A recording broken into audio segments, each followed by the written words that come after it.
So you don't want to reward like, you know, oh, he spooks and then rub him. But if you find that your pony is having a hard time or something, take that deep breath. Then start to rub and love on them. Then take it away and have that expectation for them to be quiet independently and relax. Good boy. And then leave them at peace and give them another reward, whether that reward might be walking forward, that reward might be just standing there and hanging their head low, whatever. Does that make sense? Good.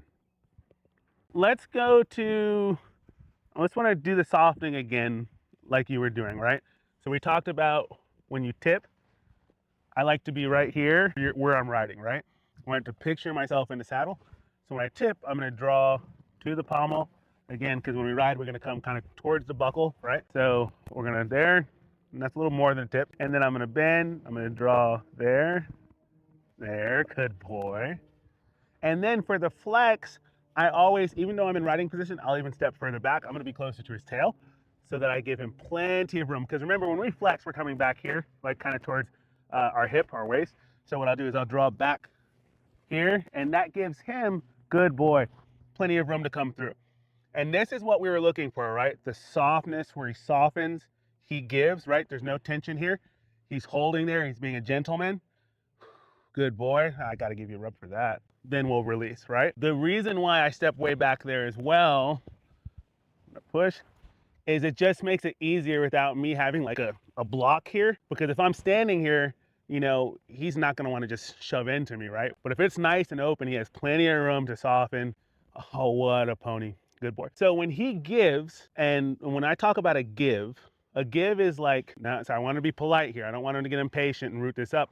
But for example, if he were just learning this, I wouldn't be holding this nearly this long, right? It's like right here, I'm gonna say, nope, stay here, bud. I have an expectation for you to stay soft and keep with me, right? The give is where he gives after the initial ask. So what that means is like, because you can have a horse who just softens and comes around off the rein, but if there's still a little bit of tension in there, they're just doing it because you're making them, right?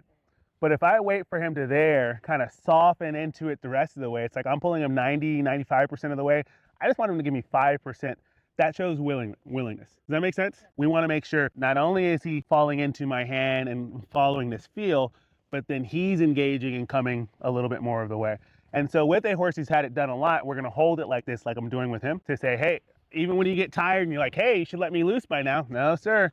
I'll let you loose when I'm ready to let you loose. And you're being polite and you're being a gentleman. There, good. Up, be a gentleman. There, good boy. And then I'll let him out. But it kind of starts with, can you hold it for a half a second? I'll release. Can you hold it for a second? 2 seconds, 10 seconds, 20 seconds, 30 seconds, a minute, right? Really small increments to kind of build that threshold with which that he can stay soft and stay engaged, and he feels super, super comfortable. Good.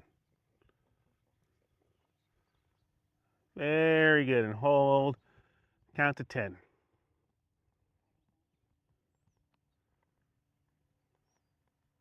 Very nice. Outstanding. Good job. So I want that to always be your expectation, okay, Sally?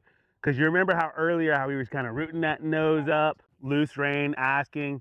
You're kind of inviting him to come and soften in with you, and you want him to hold that head carriage himself, not have to hold him in there in place. All right, good job.